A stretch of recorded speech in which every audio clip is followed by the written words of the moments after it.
අයිබෝවන් දරුවන් සියලු දෙනාටම සුබම සුබ දවසක් වේවා. ඒ වගේම සුබම සුබ අලුත් අවුරුද්දක් වේවා. ඕගොල්ලන්ගේ සිතුම් පැතුම් සියලු දේවල් සාර්ථක වන වසරක්ම වේවායි මම හදවතින්ම ප්‍රාර්ථනා කරනවා. ඉතින් මම අද දවසේ සූදානම් වෙන්නේ ඕගොල්ලන්ට ඕගොල්ලෝ ඉගෙනගත්තු දේවල් පොඩ්ඩක් පුනරීක්ෂණය කරන්න.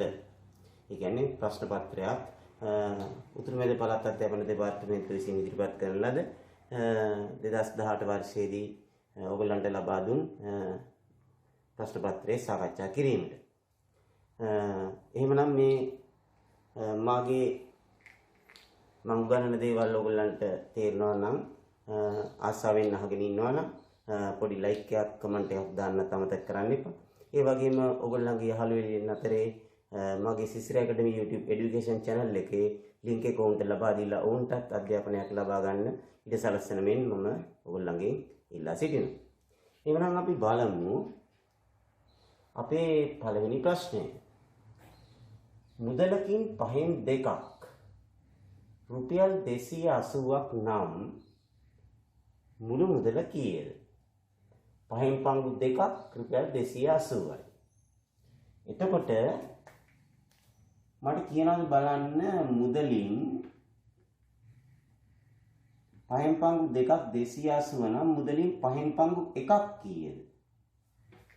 පහෙන් පංගු දෙකක් 280 නම් පහෙන් පංගු එකක් කීයද? 280 අපි දෙකෙන් බෙදන්න ඕනේ නේ. 280 අපි දෙකෙන් බෙදන්න. උත්තරේ එනවා රුපියල් 140ක්. ඉතින් එහෙනම් මුළු මුදල කියන්නේ අපි පහෙන් පහකටනේ. එම නිසා මුළු මුදල හොයන්න මොකද කරන්න ඕනේ? අපි පහෙන් පහක් හොයන්න ඉපේ. සම්පූර්ණ එකක්. ඒ කියන්නේ මේ 140 අපි පහෙන් ගුණ කරලා පිළිතුර ලබා ගන්න. පසරක් බිඳුවයි පසරක් අතර 20න් බිඳුව දැම්ම දෙකක් ඉතුරුයි. පසරක් 1 5යි 2යි 7යි. උත්තරය රුපියල් 700යි. ඊළඟට අපි බලමු දෙවෙනි ගාන. දෙවෙනි ගානේ තියෙන්නේ 27 වර්ගමූලයේ අගය පළමු සන්නිකර්ෂණයට කීයද කියලා. ඒ කියන්නේ ආසන්න පළමු දශම ස්ථානයට ඔයගොල්ලෝ උත්තරේ ලබා දෙන්න ඕනේ. සමහර වෙලාවට ප්‍රශ්න පත්‍රවල උත්තර 4ක් දීලා එකකින් හරි උත්තරේ තෝරන්නත් තියෙන අවස්ථා තියෙනවා. අපි බලමු. මට කියන්න බලන්න 27 කියන සංඛ්‍යාවට දෙපැත්තෙන් තියෙන වර්ග සංඛ්‍යා දෙක මොකක්ද? වර්ග සංඛ්‍යා කියන්නේ 1 4 9 16 25 ඊළඟට 36. එතකොට 25යි 36යි අතරේ තමයි 27 තියෙන්නේ. එහෙනම් අපි පොඩ්ඩක් මේ පැත්තෙන් ලියාගමු. 25 වර්ගමූලය ඊළඟට එන්නේ 36 වර්ගමූලය. 24 දෙපැත්තෙන් තියෙන වර්ග සංඛ්‍යා දෙක. 25 වර්ගමූලය 5යි. 36 වර්ගමූලය 6යි. එහෙනම් 27 වර්ගමූලයේ තියෙන්න ඕනේ 5ත් 6ත් අතරේ. අපි 5ත් 6ත් අතරේ හරිමැද ගත්තොත් 5.5නේ. 5ත් 6ත් අතරේ හරිමැද ගත්තොත් 5.5. දැන් පොඩ්ඩක් බලන්න මේ 27 වැඩියෙන් ළඟ 25ටද 36ටද? 27 ගොඩක් ළඟයි 2යි නේද 25ට. මේ පැත්තට නම් 9ක් වැඩිනේ. එහෙනම් ගොඩක් 25ට ළඟයි. කියන්නේ මෙන්න මේ පැත්තට තමයි උත්තරේ බර වෙන්නේ.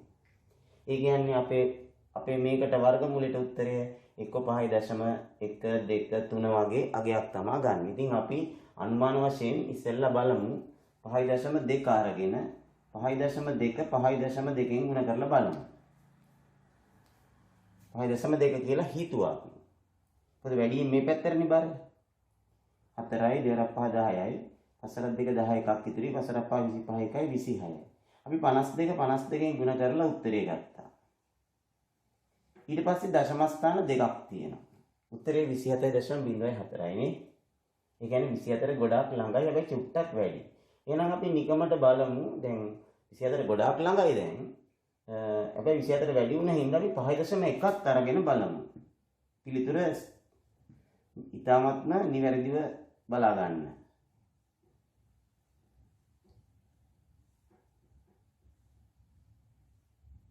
එතකොට දශම ස්ථාන දෙකක් තිබ්බොත් 26.0යි. එහෙනම් 24 ගොඩක් ළඟ මේක. එහෙමනම් අපිට පුළුවන් පළමු 27 වර්ගමූලයට උත්තරය පළමු සන්නිකර්ෂණයට. පළමු සන්නිකර්ෂණයට කීයද? අපිට ආවේ වැඩියෙන්ම ළඟ මේකනේ. එහෙනම් උත්තරේ 5.2 කියලා අපිට ගන්න පුළුවන් පළමු සන්නිකර්ෂණයට 27 වර්ගමූලයට. ඉතින් මේ වගේ අපි ගුණ කරලා බලලා තමයි පිළිතුර ලබා දෙන්න ඕනේ.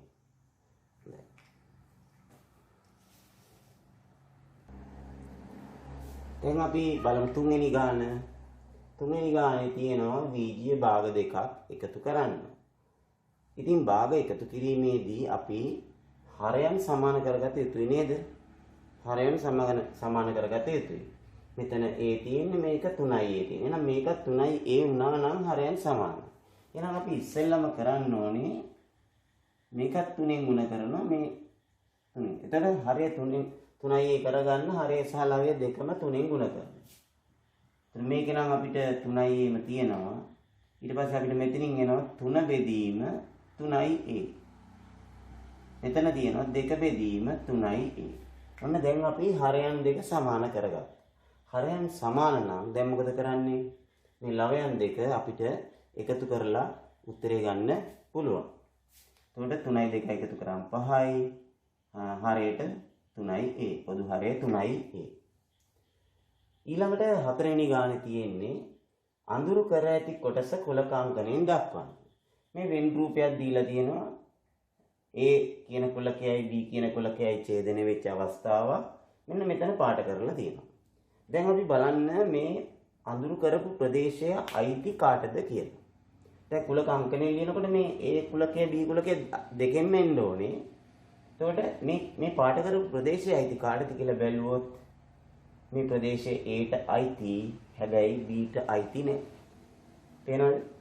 Aට අයිති Bට අයිති නෑ. ඒ කියන්නේ Aට පමණයි අයිති. අපි එතකොට ඒක ලියනකොට ලියන්නේ Aට අයිති හැබැයි Bට අයිති නෑ. Bට අයිති නැහැ කියලා කියන්නේ B වල අනුපූරකය. මේක සම්බන්ධ කරන්නේ ඡේදනයේ ලකුණේ. රයිට්? හරිම පහසුයිනේ. Aට අයිති Bට අයිති නෑ කියන ප්‍රදේශය. ඒතර උත්තරේ A ඡේදනය B'.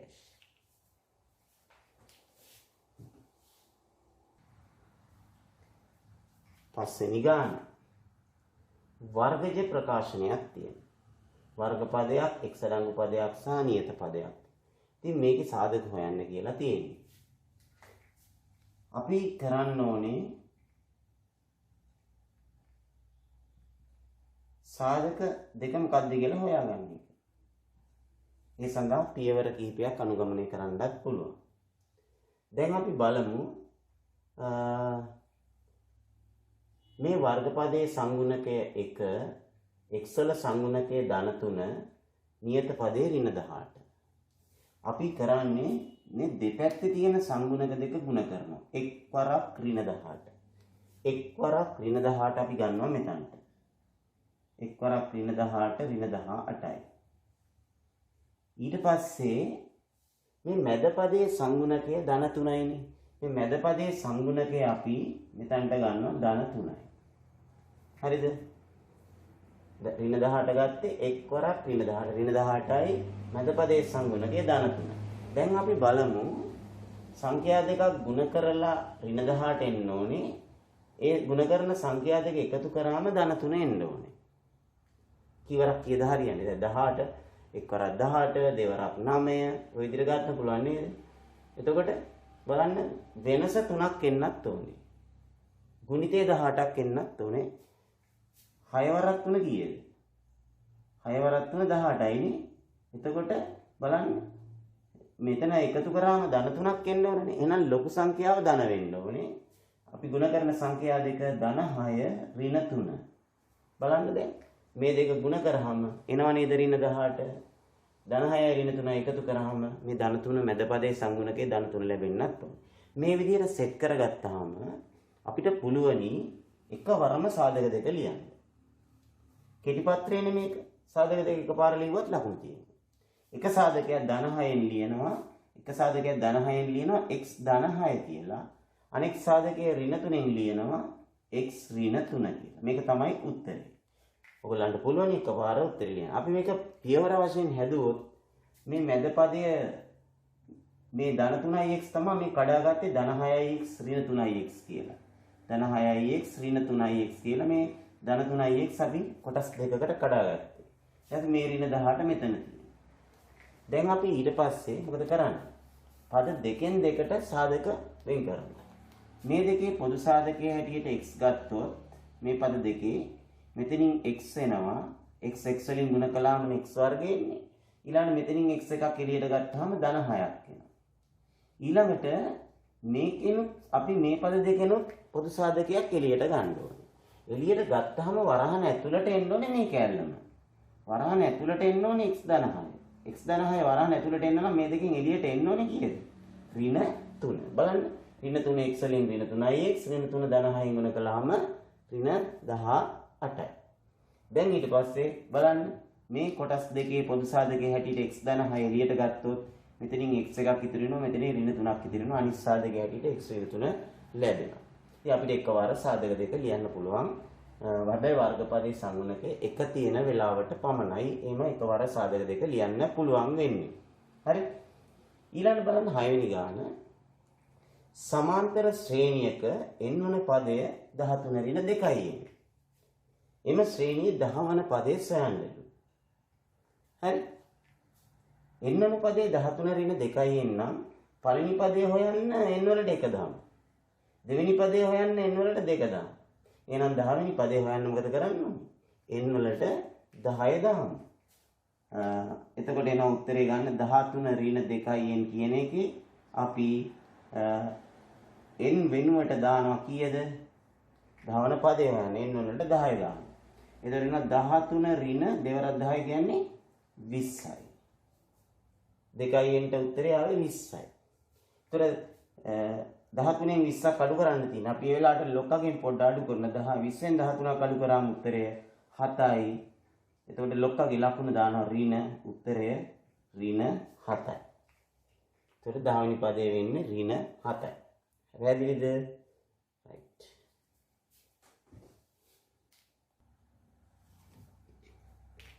දැන් අපි බලමු 7 වෙනි ගාන.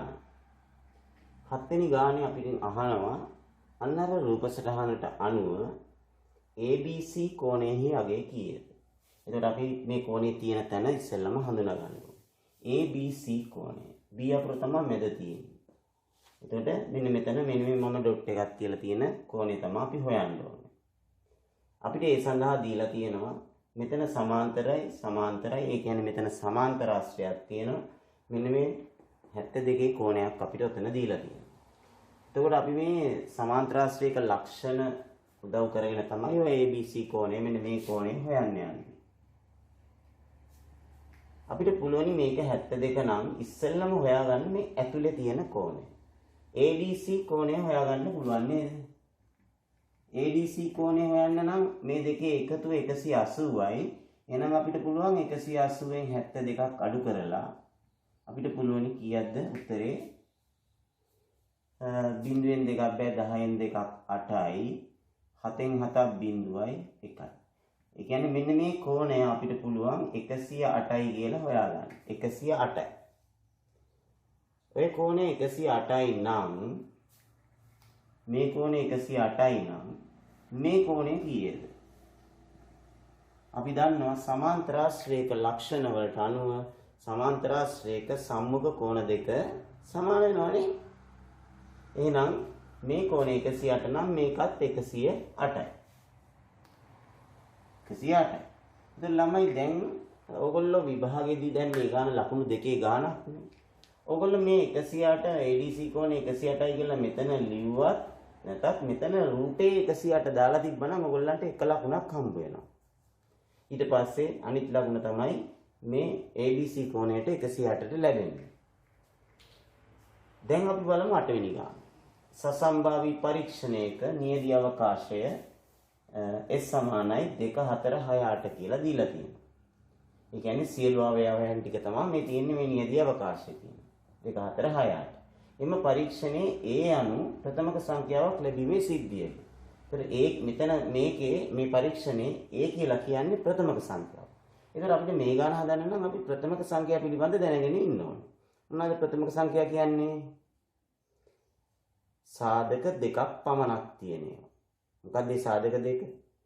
එකිනුත් එම සංඛ්‍යාවෙනුත් බෙදෙන එකිනුත් එම සංඛ්‍යාවෙනුත් පමණක් බෙදෙන සංඛ්‍යා. එතකොට බලන්න දැන් 4 නම් 2කින් බෙදෙනවා. 6 නම් 2කින් 3ෙන් බෙදෙනවා. 8 නම් නේද? 2කින් 4ෙන් එහෙම බෙදෙනවා. ඉතින් ඒකින්ද එකෙනුයි දෙකෙනුයි පමණක් බෙදෙන්නේ මෙන්න මේ දෙක විතරයි. එහෙනම් ඒ කුලකයේ හැටියට අපිට දෙක කියන අවයවය තෝරගන්න පුළුවන්. එතකොට එක අවයවයයි තියෙන්නේ. ඔක්කොම අවයව තියෙනවා කීයක්ද? 4ක්. එහෙනම් ඒ සිද්ධිය ලැබී මෙතන p අකුරෙන් p ඒ හොයන්න කියලා කියන්නේ. ඒ කියන්නේ p කියන්නේ සම්භාවිතාවය probability කියන වචනේ මුල් අකුර. ඒ වල සම්භාවිතාවය අපෙන් අහන්නේ. එතකොට ඒ වලට අවයව 1යි මුළු අවයව ගන්න 4යි. උත්තරය 4න් 1යි. සම්භාවිතාවයට උත්තරය 4න් 1යි. 9 වෙනි ගාන y සමානයි 2x ඍණ 1 සරල රේඛාවට සමාන්තරව බිඳුව ඍණ 2 ලක්ෂ හරහා යන සරල රේඛාවේ සමීකරණය ලියන්න. එතකොට මේ y සමානයි 2x ඍණ 1 කියන්නේ y සමානයි mx ඍණ 1 mx ධන c. ඒතර m වෙනුවට 2කුත් c වෙනුවට ඍණ 1කුත් තියෙනවා. ඒ කියන්නේ අනුක්‍රමණය 2යි අන්තක්ඛණ්ඩේ ඍණ 1යි. මේ රේඛාවට සමාන්තරව මෙන්න මේ බිඳුව ඍණ 2 හරහා යනවා. ඒතර රේඛා දෙකක් සමාන්තර වෙනවා කියන්නේ එකම ඇන්ගල් එක. ඒ කියන්නේ අනුක්‍රමණ සමානයි කියන එක. එහෙනම් අපි මෙන්න ලියන්න යන සරල රේඛාවේ ඒකේ අනුක්‍රමණයත් අනිවාර්යෙන් සමාන්තර නිසා මේකේ අනුක්‍රමණය 2 වෙන්න ඕනේ. මේකේ අනුක්‍රමණය 2 නම් අපි දැන් එකට සමාන්තර එකක් අඳිනකොට ඒකේ අනුක්‍රමණය 2 වෙන්න ඕනේ. ඊළඟට බිඳුව ඍණ 2 ලක්ෂය හරහා යනවා කියන්නේ බිඳුව ඍණ 2 කියන්නේ මෙන්න මෙතන. ඒ කියන්නේ y අක්ෂයේ කැපෙන තැන තමයි අපිට දීලා තියෙන්නේ මේ කණ්ඩායම. ඒ කියන්නේ y අක්ෂයේ කැපෙන තැන කියන්නේ ළමයි අන්තක්ඛණ්ඩය කියන එකනේ. එහෙම නේද? එහෙමනම් මේ අපි අඳින්න යන සරල රේඛාවේ අන්තක්ඛණ්ඩය වෙන්නේ ඍණ 2යි. එතකොට සමීකරණය y සමානයි mx ධන c ආකාරයට ලියුවොත් අලුත් රේඛාවේ m වලට දාන්න ඕනේ අපි 2යි කියන්නේ සමාන්තර හින්දා 2ix අන්තක්ඛණ්ඩයට දාන්න ඕනේ එතකොට ඍණ 2. මේ ඔය කියන රේඛාවේ සමීකරණය.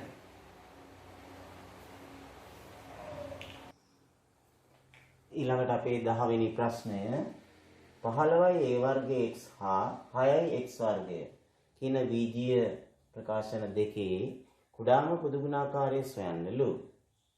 ඉතින් අපි බීජීය ප්‍රකාශන වල කුඩා පොදු ගුණාකාරය හොයනකොට පොඩි පිළිවෙලක් තියෙනවානේ. මොකද්ද අපි බලන්න ඕනේ හොඳට මේවා නිරීක්ෂණය කරන්න ඕනේ මේ පද දෙක සාධක වෙන් කරන්න තියනවාද කියලා බලන්න ඕනේ. මේකේ හෝ මේකේ පොදු සාධක තියනවාද නැත්නම් වර්ග දෙකක අන්තරයක සාධක වලට අයිතිද වර්ග දෙක ප්‍රකාශන වලට සාධක වලට අයිතිද කියලා බලන්න. දැන් මේකේ එහෙම කිසි දෙයක් නැහැ.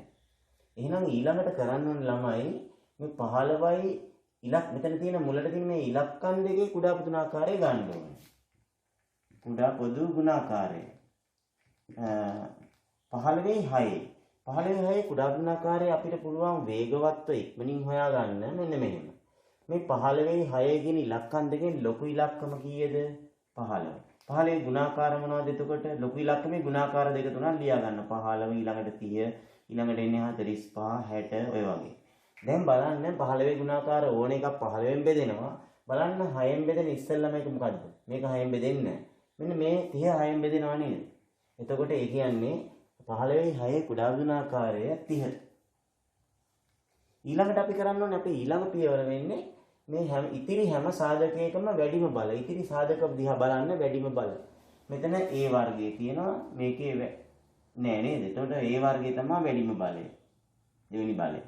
x වල පළවෙනි බලය මෙතන x වල දෙවෙනි බලය. එතකොට වැඩිම බලය x වල දෙවෙනි බලය. එතකොට අන්නේ වැඩිම බල ටික තෝරගත්තම අපිට පුළුවන් එකවරම කුඩා පොදු ගුණාකාරය ලියන්න. ඊළඟට බලන්න 11 වෙනි ප්‍රශ්නය පරිධිය සෙන්ටිමීටර් 88ක් වන වෘත්තයකින් සම්පූර්ණ වෘත්තයකින් ඒකේ පරිධිය 88යි. ඒකෙන් කේන්ද්‍රික ඛණ්ඩයක් කපාගත්තු කේන්ද්‍රීය ඛණ්ඩයක් තමයි මේ තියෙන්නේ. කපාගත්තු කේන්ද්‍රික ඛණ්ඩයක් කේන්ද්‍රය හරහා. අංශක 45යි කේන්ද්‍ර කෝණය. අපෙන් අහන්නේ මොකද්ද? චාප දිග. මෙන්න මේ චාප දිග. මෙන්න මේ චාප දිග මෙතෙල්ල මෙන්න මේ ටික තමයි අපෙන් අහන්නේ. ඉතින් බලන්න සම්පූර්ණ රවුමකින් සම්පූර්ණ පරිධියම අපිට 88යි දීලා තියෙන්නේ. සම්පූර්ණ පරිධියෙන් කීයෙන් පංගුවක්ද මේ චාප කෑල්ල? ඔයගොල්ලෝ කියන්නේ දැන් අංශක 92කට බෙදුනම 45යිනේ. එතකොට ප්‍රධාන දිශා 4 90 මේක අනු දිශා වලට වෙන් කරොත් අනු දිශා වලට 8කට වෙන් කරොත් එතකොට 45 කෑලි නේද මේ කැපෙන්නේ 45 කෑලිනේ. තේරුණාද? එතකොට ඒ කියන්නේ 8කට බෙදෙන. සම්පූර්ණ පරිධිය 8කට බෙදීලා කෑල්ලක් තමයි මේ තියෙන්නේ. ඒ කියන්නේ 88 අපි 8න් බෙදුවොත් උත්තරය සෙන්ටිමීටර් 11ක කෑල්ලක් තමයි මේ තියෙන්නේ. මේ වගේ 11 කෑලි 8ක් වටේට තියෙනවා.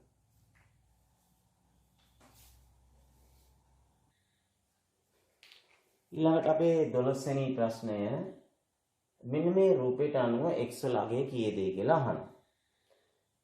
බලන්න කොහොමද මේක තියෙන්නේ. පාදයක් දික් කරලා දින බාහිර කෝණයක් තියෙනවා. මෙතන තියෙනවා x සහ 3x. එතකොට අපිට ක්‍රමයක් ත්‍රිකෝණ පිළිබඳව තියෙන ක්‍රමයක් මතක් වුණාද? මොකද්ද?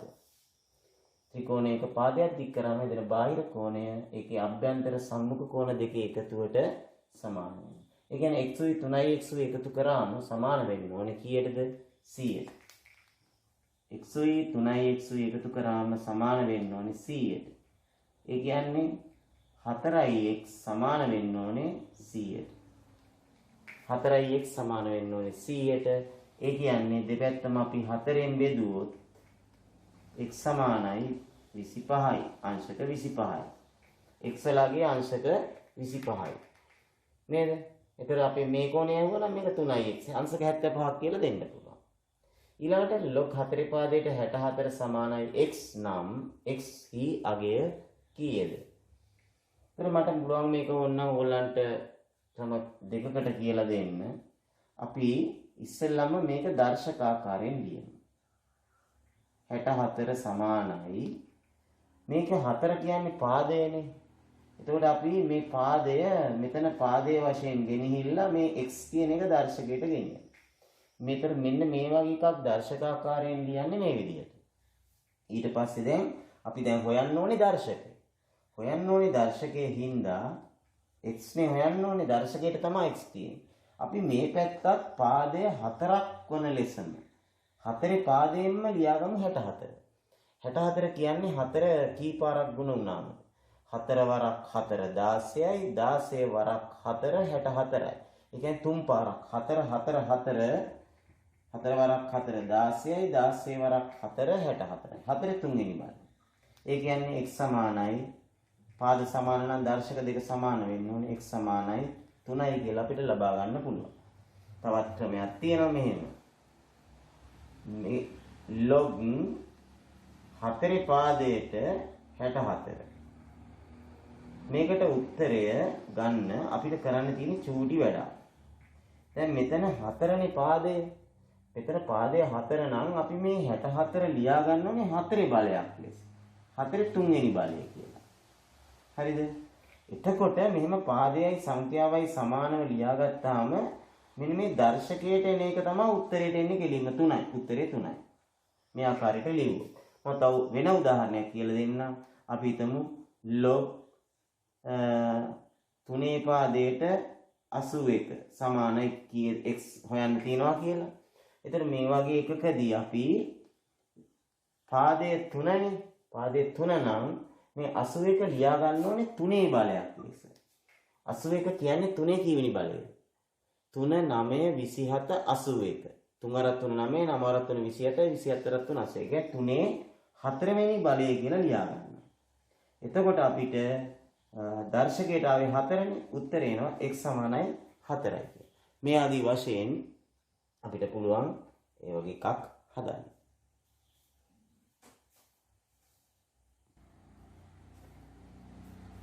x ඍණ 1 බෙදීම 2 සමානයි 5 විසඳන්න සමීකරණයක් විසඳන්න. ඒතර බලන්න මේ වගේ සමීකරණයක් විසඳන්න දුන්නාම මේ x වලට මොකද වෙලා තියෙන්නේ? x වලට ඉස්සෙල්ලම එකක් අඩු වෙලා තියෙනවා.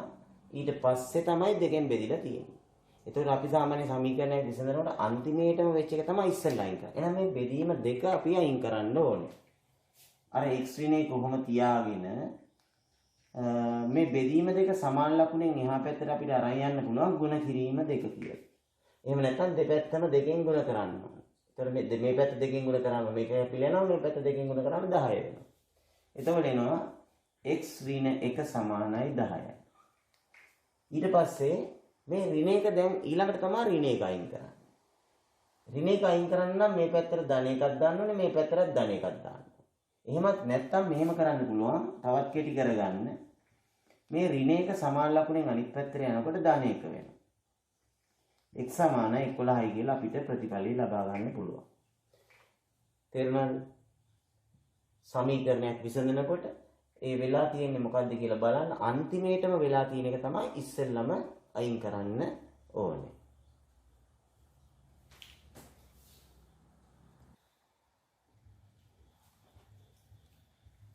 පළවෙනි ප්‍රශ්නේ O කේන්ද්‍රයේ වූ වෘත්තයේ AB ජායේ මධ්‍ය ලක්ෂය x. මේ කියන AB ජායේ මධ්‍ය ලක්ෂය x. තවත් මෙන්න මේ AX BX OX මේ පද තුනක් සමානයි කියලා දීලා තියෙනවා. අපිට කියනවා AOB කෝණෙහි අගය සොයන්න. AOB කෝණය. මෙන්න මේ සම්පූර්ණ කෝණයේ අගය සොයන්න. ඒතකොට ළමයි දැන් මේකට අපි පොඩි ප්‍රමේය දැනුමක් අපිට ඕන වෙනවා. ජායක මධ්‍ය ලක්ෂය කියලා විශේෂයෙන් කියලා තියෙනවා නේද?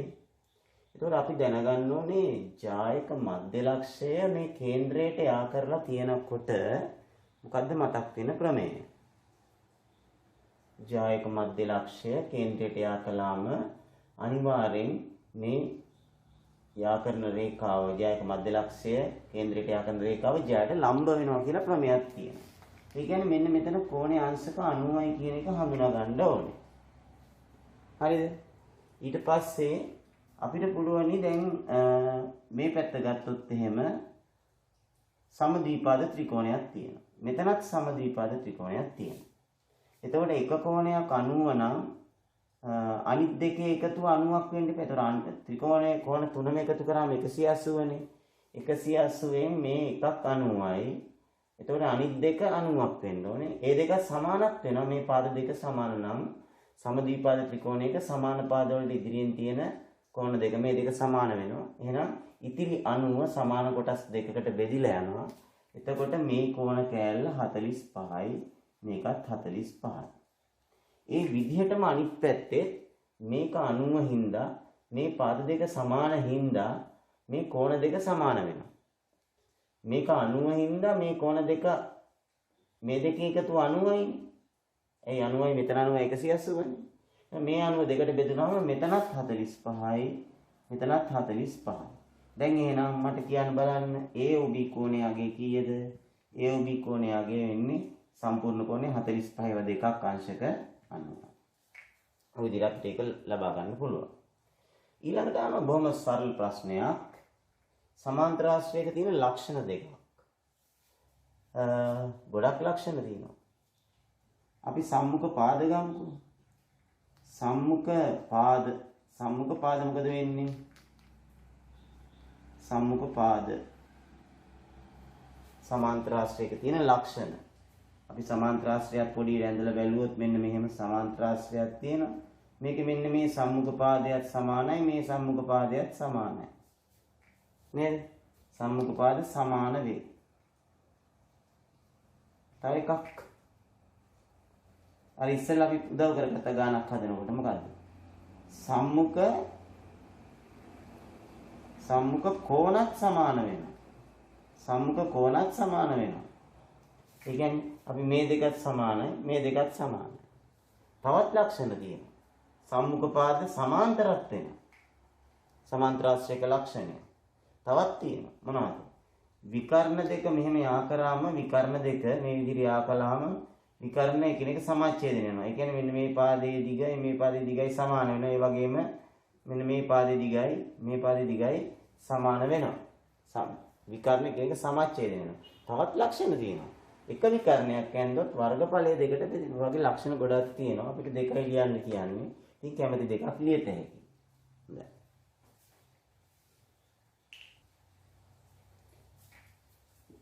අපි බලමු 17 වෙනි ප්‍රශ්නය.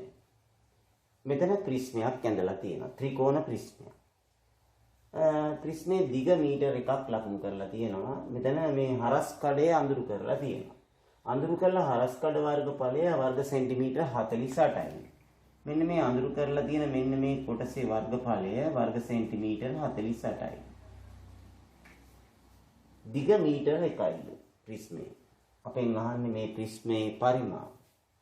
ළමයි මේක ඇවිල්ලා ඒකාකාරී ඝන වස්තුව. ඒකාකාරී ඝන වස්තුවක් කියන්නේ අපි හිතමු මෙතන මේ ඔයගොල්ලන්ගේ කවකට පෙට්ටියේ තියෙන අඩිකෝදු තුනක් ඍජු කොනස්ාකාර අඩිකෝදු තුනක් එකක් පතුලට අනිත් දෙක මෙහෙම තියලා හදපු ප්‍රිස්මයක්. මේ පැත්තේ ත්‍රිකෝණයක් පේනවා, එහා පැත්තේ ත්‍රිකෝණයක් පේනවා. තව ඍජු කොනස්ත්‍ර තුනකින් තමයි අනිත් පැත්තෙන් වට වෙලා තියෙන්නේ. ඉතින් බලන්න මම මෙතන මෙහෙම මේ හරස් කඩේට සමාන්තරව මෙතනින් කැපුවත් අපිට ඒ වගේ ත්‍රිකෝණයක්.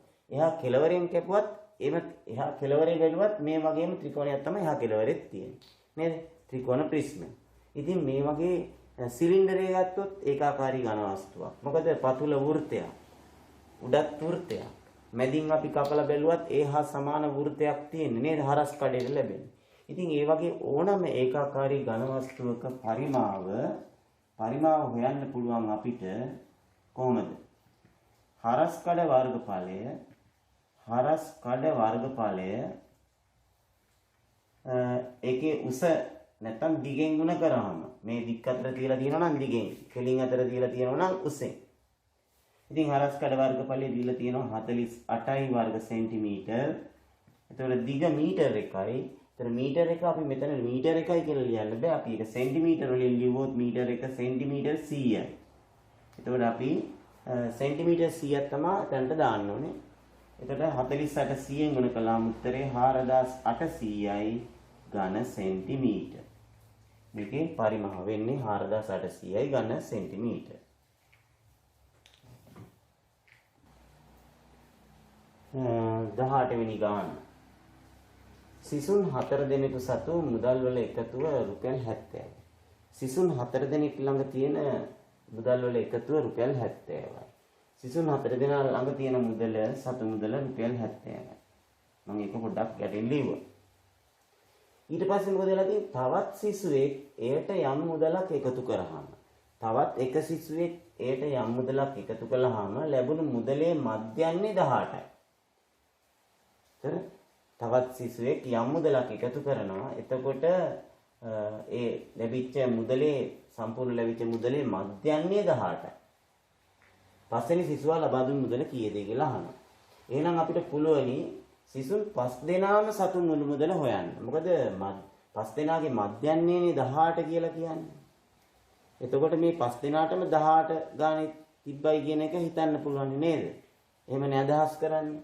එහෙනම් මෙතන එන්නේ 18 ඒවා 5. 5 දෙනා ළඟ තිබිච්ච මුළු මුදල හොයන්න. එතකොට 18 ඒවා 5ක් කීයද? 5 8 40යි 4ක් ඉතුරුයි. 5 3 9 රුපියල් 90යි. එතකොට 4 දෙනා ළඟ තියෙන මුළු මුදල 70 නම් 5 දෙනා ළඟ තියෙන මුළු මුදල 90 නම් අර 5 වෙනියා දුන්න මුදල හොයන්න මේ 90න් 70ක් අඩු කරාම 90න් 70ක් අඩු කරාම උත්තරේ කීයද?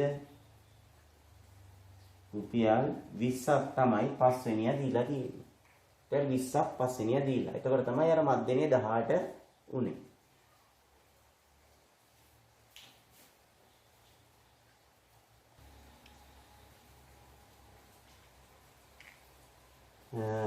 දහනමේ ප්‍රශ්නේ කියනවා මෙන්න මෙහෙම රූප සටහනක් දීලා තියෙනවා. මේ රූපයේ තියෙන තොරතුරු ටික හොඳට බලන්න. ඒ තොරතුරු වලට අනුව අපිට ප්‍රශ්න දෙකක් අහනවා. අපි බලමු ඉස්සෙල්ලා තොරතුරු මොනවද දීලා තියෙන්නේ කියලා. අපිට පේනවා මෙතන ඉරි දෙක ගහලා තියෙන පාද දෙකක් සමානයි කියලා පේනවා. සහ මේ CAD කියන මේ ඉරි දෙකකින් ලකුණු කරලා තියෙන කෝණය ADB කියන මේ ඉරි දෙකකින් ලකුණු කරලා තියෙන කෝණයට සමානයි කියලා දීලා තියෙනවා. ඒ තොරතුරු දෙක. අපෙන් අහන්නේ මේ රූපයට අනුව අංග සම ත්‍රිකෝණ යුගලක් නම් කරන්න. එතකොට මේකේ තියෙන අංග සම ත්‍රිකෝණ යුගලක් නම් කරන්න. කොහොමද නම් කරන්නේ?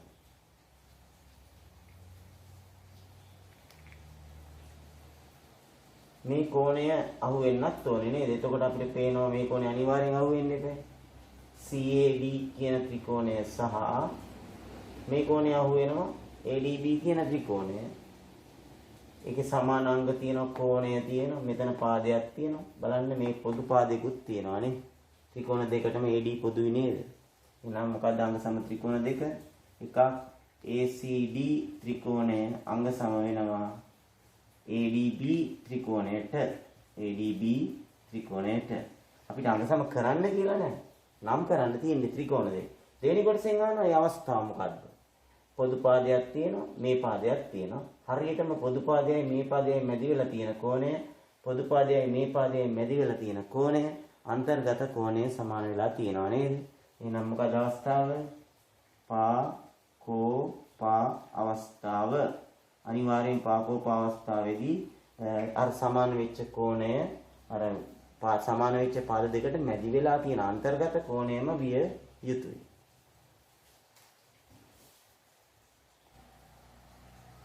ඊළඟ දරුවනේ මේ ගාන දීලා තියෙන්නේ සිලින්ඩරයක් පිළිබඳවයි. මේ සිලින්ඩරේ පරිධිය සෙන්ටිමීටර් 44යි. මේකේ මේ වටේ දිග, පතුලේ වටේ දිග සෙන්ටිමීටර් 44ක් හා උස සෙන්ටිමීටර් 10ක්. පරිධිය 44යි, උස 10යි. වන සිලින්ඩරාකාර ටින් එකක් වටේට සම්පූර්ණයෙන් වැසෙන පරිදි ලේබල් එක. මේක වටේට ලේබල් එක. අපිටම සැමන්ටින් එකක් කියලා. මේ සැමන්ටින් එක වටේට ලේබල් එකක් තියෙනවා නේ. අපිට පුළුවන් දැන් මේ ලේබල් එක කොහොම තියලා අලවලානේ තියෙන එක පටිය මෙහෙම කෙලින්. අපිට පුළුවන් එතනින් ගලවන්න. අපි හිතමු ඒක ගලවලා අපි මෙහෙම දිගෑරියොත් අපිට ලැබෙන්නේ මෙන්න මේ ආකාරයේ ඍජු කෝණාශ්‍රාකාර කඩදාසියක් නේද අපිට ලැබෙන්නේ. ඍජු කෝණාශ්‍රාකාර කඩදාසිය. මේක වටේට අලවලා තියෙන කොලේ දිගෑරියා. එතකොට මේ කඩදාසිය ගත්තත් ඒක වටේට මෙහෙම අලව ගන්න පුළුවන්. මේකේ උස වෙන්නේ කඩදාසියේ උස වෙන්නේ 10යි. මේ කඩදාසියේ දිග වෙන්නේ කීයද? මේ කඩදාසියේ දිග වෙන්නේ කීයද? මේක අලවලා තියෙන්නේ මේක වටේටනේ නේද? එතකොට මේකේ දිග වෙන්නේ මේක වටේට අලවලා තියෙන හින්දා පරිධිය තමයි දිග වෙන්නේ. පරිධිය කීයද තමයි මේකේ? 48යි. මේ තමයි පරිධිය. මේ පැත්ත පරිධිය 2πr නේද? 2πr නේ පරිධිය කියන්නේ 44යි. දිග 44යි පළල 10යි. මේ කඩදාසියේ වර්ග එම ලේබල් එකේ අම් වර්ගඵලය කියන්නේ එතකොට පරිධිය උසෙන් වැඩි කරා නම් හරියනේ. එහෙනම් උත්තරය 44 ගුණ කිරීම 10 උත්තරේ 440යි වර්ග සෙන්ටිමීටර්. වර්ග සෙන්ටිමීටර් 440යි. මේක ඇවිල්ලා සිලින්ඩරේ මූලධර්ම කොටස උගන්වන කොටයි මේක උගන්වන්නේ.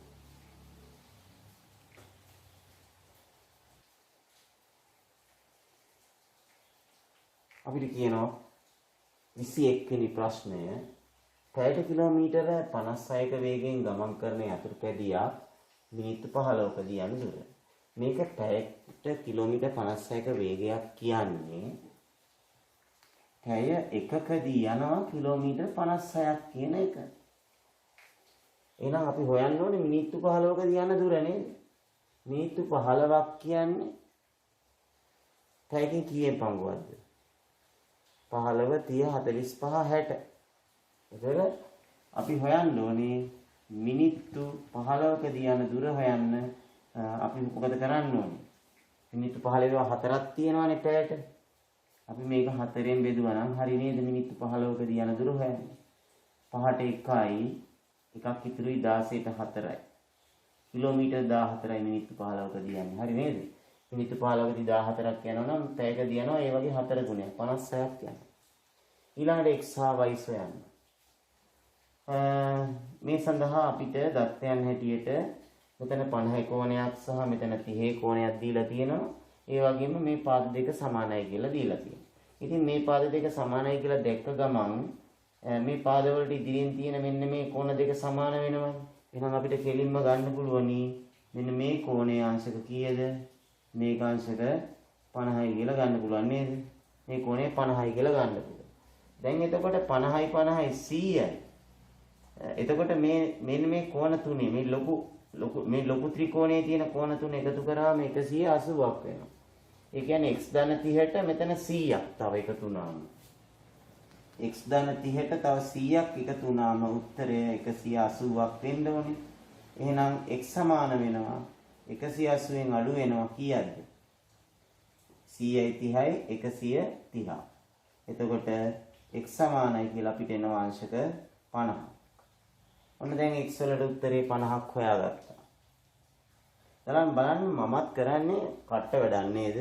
හොයාගන්න තොරතුරු රූපේ දාගන්න. දැන් අපිට කෙලින්ම y වලට උත්තරේ දෙන්න පුළුවන්. අපිට පේනවා y කියන්නේ බාහිර කෝණය. මේ අභ්‍යන්තර සම්මුඛ කෝණ දෙකේ එකතුවට සමාන වෙනවනේ. ඒතර 50යි 50යි 100යි. එහෙනම් y කියන්නේ කීයද? y කියන්නේ අංශක 100යි. බාහිර කෝණය අභ්‍යන්තර සම්මුඛ කෝණ දෙකේ එකතුවට සමාන වෙනවා. මේකේ එකතුවට 50යි 50යි 100යි. 22 වෙනි ප්‍රශ්නය A.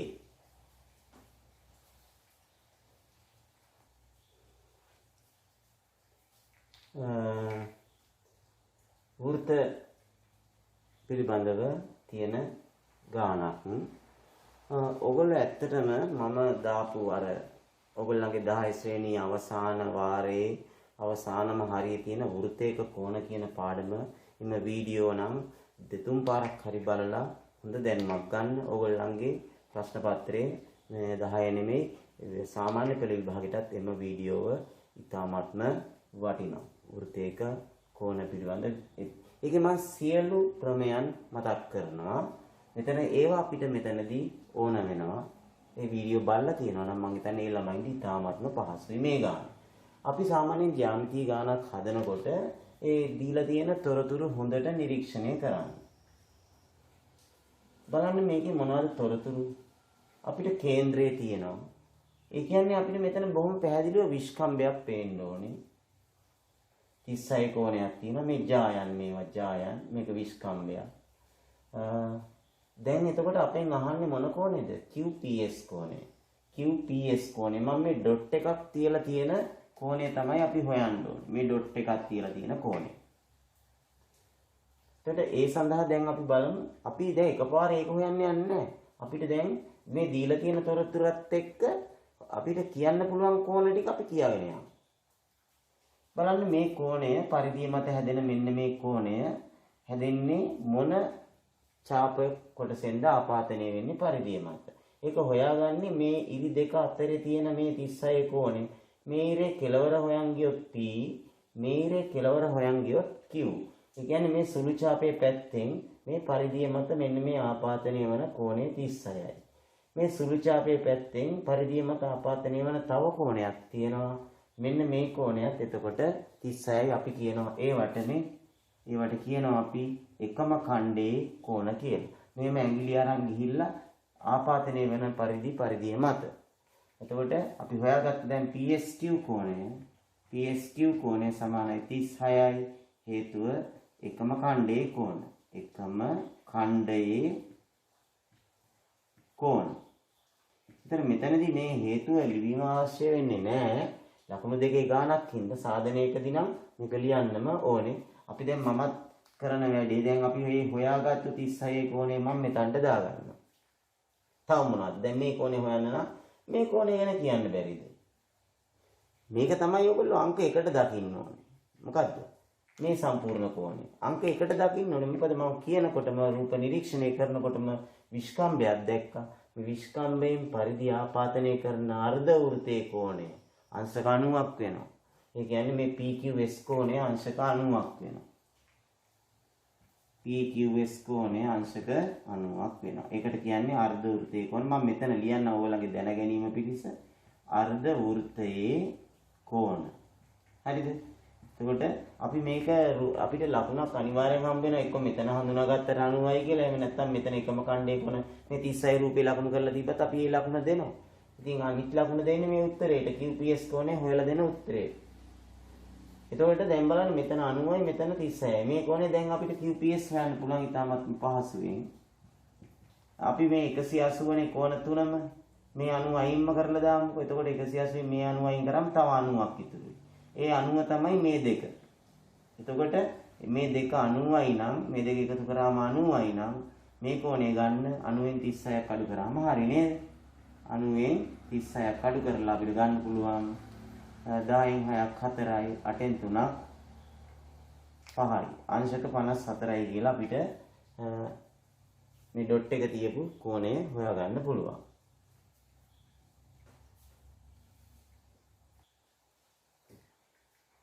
විසිහතරවෙනි ප්‍රශ්නය එකට මෙතන එක කලාපයට බිඳුවයි දහස් කලාපයට බිඳුවයි මිලියන කලාපයට එකයි 1 මිලියනයක්. එකට 1 මිලියනය ලෙස පරිමාණයට ලියා ඇති සිතියමක සෙන්ටිමීටර් 5ක දුරකින්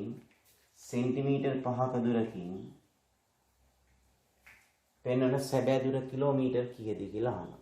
ඒතකොට ළමයි පරිමාණය දැන් සිතියමේ ලකුණු කරලා තියෙනවානේ එක කෙලවරක මෙන්න මේ පරිමාණය. මේකේ තේරුම මොකක්ද? එකට මිලියනය කියන එකේ තේරුම මොකක්ද? එක සෙන්ටිමීටරයකින් සෙන්ටිමීටර් මිලියනයක් පෙන්වනවා කියන තේරුම තමයි මේ දෙන්නේ. ඒ කියන්නේ පරිමාණ රූපයේ එක සෙන්ටිමීටරයකින් ඇත්ත දුර සෙන්ටිමීටර් මිලියනයක් පෙන්වනවා. මට කියනවාද මීටරයට සෙන්ටිමීටර් කීයද? මීටරයට සෙන්ටිමීටර් 100යි නේ. එහෙනම් මම මේක 100ෙන්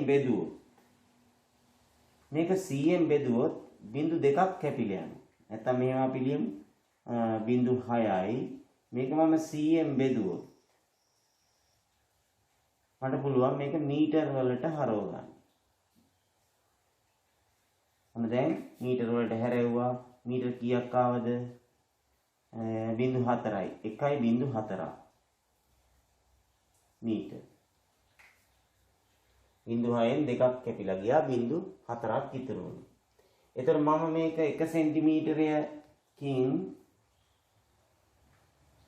පෙන්නන කිලෝමීටර් ගාන හොයන්න නම් මේ මීටර් 10000 කියන එක බෙදන්න ඕනේ කීයෙන්ද? මීටර් 10000 මීටර් 1 කිලෝමීටරයට මීටර් 1000ක් තියෙනවනේ. මම මේක 1000න් බෙදුවොත් කිලෝමීටර් බවට පත් වෙනවා. එතකොට 0.3ක් තව කැපිලා යනවා. එතකොට එන්නේ කිලෝමීටර් කීයද? 10යි. 1 සෙන්ටිමීටරයකින් කිලෝමීටර් 10ක් පෙන්වනවා. එහෙනම් සෙන්ටිමීටර් 5කින් පෙන්වන කිලෝමීටර් ගාන කීයද? 1කින් 10ක් නම් කිලෝමීටර් 5කින් කිලෝමීටර 50ක් ඇත්ත දුරක් පෙන්වනවා. සිතියමේ සෙන්ටිමීටර් 5කින් ඇත්ත දුර කිලෝමීටර් 50ක් පෙන්වනවා. මේ පරිමාණයට ඇඳලා තියෙනවා. පැහැදිලිද? එතකොට බලන්න සෙන්ටිමීටර් ප්‍රමාණය මීටර කරන්න 100ෙන් බෙදුවා. ඊට පස්සේ මේ මීටර ප්‍රමාණය කිලෝමීටර කරන්න 1000ෙන් බෙදුවා.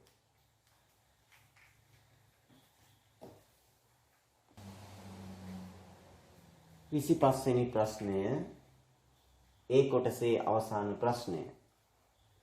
AB ඍජු මාර්ගයට මෙතන තියෙනවා AB කියලා ඍජු මාර්ගයක්.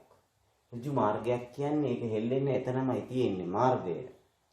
ඍජු මාර්ගයට මීටර් 3ක් දුරින් වතුර වැස යන කාණුවක් ඉදි කර ඇත.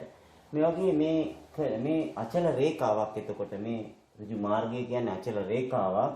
ඒකට නියත දුරින් තමයි මේ කාණුව ඉදි කරලා තියෙන්නේ. මේ තියෙන්නේ ඍජු කාණුවක්. ඒතර ඒ කියන්නේ සමාන්තර රේඛාව තමයි පතය වෙන්නේ. ඒගොල්ලෝ එක පතයක් ඇඳලා දීලා තියෙනවා. මීටර් 3ක් දුරින් තමයි මේ කාණුව මේ තියෙන්නේ කාණුව. එතකොට මේ තියෙන්නේ කාණුව. ඊට පස්සේ A සිට දැන් කියනවා A සිට මීටර් 5ක් දුරින් කාණුව මත ස්ථාන දෙකක් තෝරා ගැනීමට පත පිළිබඳ දැනුම භාවිතා කර දල සටහනක් අඳින්න කියලා. A වල ඉඳලා මීටර් 5ක් දුරින්. එතකොට A වල ඉඳලා මීටර් 5ක් දුරින් කියන්නේ එතකොට A කියන්නේ ලක්ෂයක්. අචල ලක්ෂයකට නියත දුරින් මීටර් 5ක් නියත දුරින් ඊටන ලක්ෂ දෙකක් හොයන්න ඕනේ. ඒ කියන්නේ එතන පතේ මොකද්ද? එක් අචල ලක්ෂයකට නියත දුරින් ගමන් ගන්නා ලක්ෂයක පතේ කියන්නේ වෘත්තයක්. අචල ලක්ෂය වෙන්නේ එතකොට කේන්ද්‍රය නියත දුර වෙන්නේ මීටර් 5 අරය. මීටර් 5යි කියන්නේ මීටර් 3ට වඩා වැඩිනේ. ඒ වල ඉඳලා මීටර් 5ක් දුරින්. එතන මෙතන කව කට්ටේ තුඩ මෙතන පැන්සල් තුඩ මෙතන. මේ විදිහට මීටර් 5ක් දුරින් 3ට වඩා 5 වැඩි. මේ 3යි 5 වැඩි. මෙතනලා මෙන්න මෙහෙම ඒ වල ඉඳලා මෙහෙම ඡාප දෙකක් ගහනවා. මෙතනින් එක ඡාපයයි මෙතනින් එක ඡාපයයි. ඒ වල ඉඳලා ඔය විදිහට මෙතනින් ඡාපයයි ගහනවා. එතකොට ඒ ස්ථාන දෙක තමයි මේ අපිට ලැබුණේ. එතකොට මේ දුර මෙන්න මේ අරය අපි මෙහෙම යා කරලා පෙන්නුවොත් මේ අරය මීටර කීයක් වෙන්න ඕනේද? 5යි. මෙතනත් 5යි. එතකොට කණ්ඩායම් කියන්නේ මේ මෙතන 1යි මෙතන 1යි. ස්ථාන දෙකක් තෝරා ගැනීමට පත පිළිබඳ දැනුම භාවිතා කරා. ඉතින් මේ ඡාපය ඔයගොල්ලෝ මෙහෙම මේ වෘත්ත ඡාප කෑල්ලම ගහලා පෙන්නුවත් ප්‍රශ්නයක් නැහැ. මෙතන ඉඳලා ගහපු මේ ඡාප කෑල්ල. මේ ලක්ෂ දෙක තමයි අපිට අවශ්‍ය වෙන්නේ. කාණුව මත ඒ සිට මීටර පදරි කාණුව මත තියෙන්න ඕනේ ওই ලක්ෂ දෙක. ඉතින් කාණුව මත තියෙනවා. එහෙනම් දරුවනේ අපි අද කෙටි ප්‍රශ්න 25ක්ම සාකච්ඡා කළා.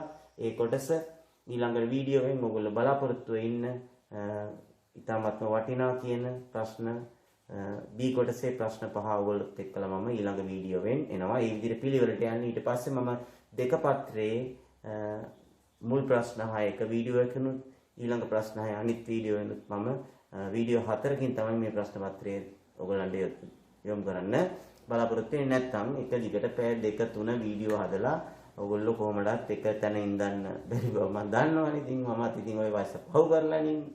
හරි. එහෙමනම් අද මගේ ප්‍රශ්න 25 ඔයගොල්ලෝ හරියට හොඳින් ඉගෙන ගන්න. මොන විභාගයකට ඔයගොල්ලෝ වාඩි වෙලා ලිව්වත් මේ වගේ ප්‍රශ්න තමයි ඔයගොල්ලන්ට ලැබෙන්නේ. සරල ප්‍රශ්න ලැබෙන්නේ විභාගෙදී. අපි සමානලාට ඊටත් වඩා අමාරු ප්‍රශ්න තමයි සාකච්ඡා කරන්නේ. විභාගෙට ගියාම ඊටත් වඩා ලේසි ප්‍රශ්න තමයි ලැබෙන්නේ. ඉතින් ඒකින්ද ඔයගොල්ලෝ අද දවසේ යමක් ඉගෙන ගත්තා නම් මගේ සිසිර ඇකඩමි YouTube education channel එකට like එකක් දාන්න, comment එකක් දාන්න. හොඳ හෝ නරක කියලා ප්‍රශ්නයක් නැහැ. ඉතින් එතකොට තමයි මම ධෛර්යමත් වෙන්නේ ඔයගොල්ලන්ට තව නිර්මාණයන් ඉදිරිපත් කරන්න. ඉදිරියේදී විශාල නිර්මාණ ඉදිරිපත් කරන්න මම බලාපොරොත්තු වෙනවා. ඒ වගේම ඔයගොල්ලන්ගේ යහළුවෝ එළියන්ට මගේ සිසිර ඇකඩමි link එක ලෝභ නැතුව ලබා දෙන්න. ඒ අයටත් එම දරුවන්ටත් ඉගෙන ගන්න. ඉතින් ඔයගොල්ලෝ රටට වැඩදායි යහපත් පුරවැසියන් කිරීමේ අරමුණින් තමයි මෙම සත්කාරය මම ඔයගොල්ලන්ට ගෙන එන්නේ.